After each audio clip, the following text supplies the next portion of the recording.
Bayangkan seorang anak berusia 10 tahun masih mengenakan seragam sekolah dasar, masih suka bermain, masih suka bercanda, namun di suatu sore yang sunyi di Nusa Tenggara Timur, tepatnya di Kabupaten Ngada, hidupnya berhenti. Bukan karena sakit, bukan karena kecelakaan, tapi karena sesuatu yang bagi sebagian orang terasa begitu kecil, kurang dari 10.000 rupiah. Hari ini kita tidak sedang membahas angka, kita sedang membahas perasaan tentang seorang anak yang mungkin merasa sendirian. Pagi itu mungkin seperti pagi lainnya. Ia bangun mengenakan seragamnya dan pergi ke sekolah. Di kelas mungkin gurunya meminta buku tulis baru. Mungkin teman-temannya sudah punya. Mungkin ia mulai merasa berbeda. Sepulang sekolah, ia berbicara kepada ibunya. Ibu, saya butuh buku dan pulpen. Permintaan yang sangat sederhana. Namun di rumah itu keadaan tidak sederhana. Kondisi ekonomi keluarga yang sulit. Untuk makan saja harus dihitung.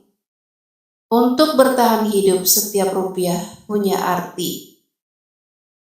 Ibunya tidak menolak karena tidak sayang.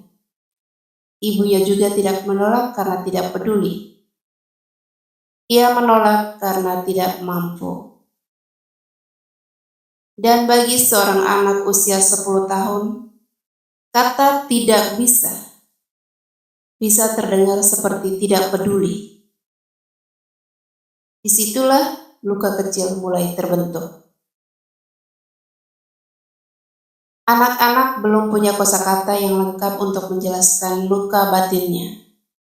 Mereka hanya tahu malu, sedih, kecewa, takut. Mungkin ia membayangkan besok harus kembali ke sekolah tanpa buku. Mungkin ia takut ditanya guru. Mungkin ia takut diejek teman.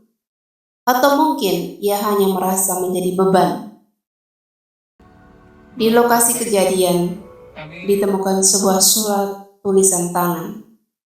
Sebuah pesan perpisahan. Tulisan sederhana dari seorang anak yang mencoba menjelaskan perasaannya.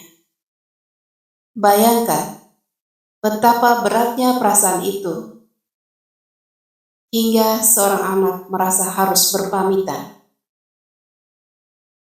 Sore itu desa berjalan seperti biasa. Angin berhembus pelan, orang-orang beraktivitas. Tak ada yang tahu, di balik kesunyian itu seorang anak sedang bertarung dengan pikirannya sendiri. Ia tidak tahu bahwa masalah itu bisa berlalu. Ia tidak tahu bahwa perasaan kecewa itu sementara.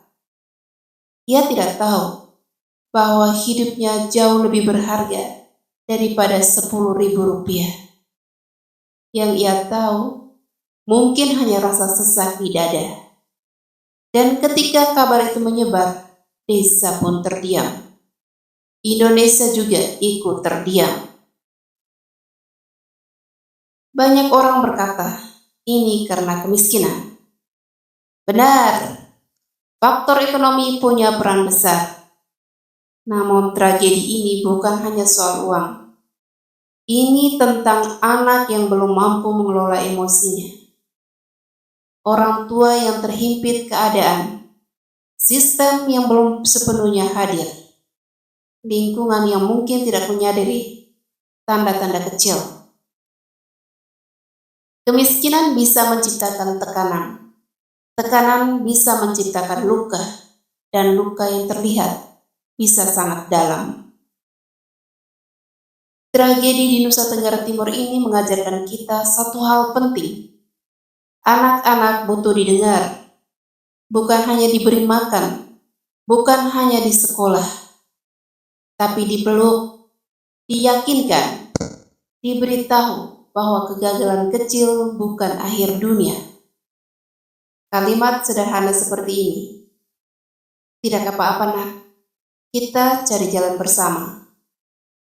Mungkin terdengar biasa, namun bisa menjadi penyelamat. 10.000 rupiah, angka yang mungkin tak berarti bagi sebagian orang, namun menjadi simbol dari sesuatu yang jauh lebih besar.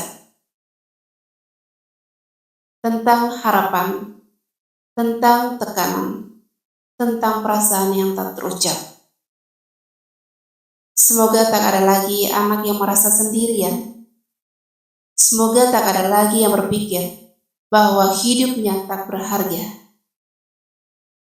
Jika kamu menonton ini sebagai orang tua, peluk anakmu hari ini. Jika kamu seorang guru, perhatikan muridmu lebih dekat.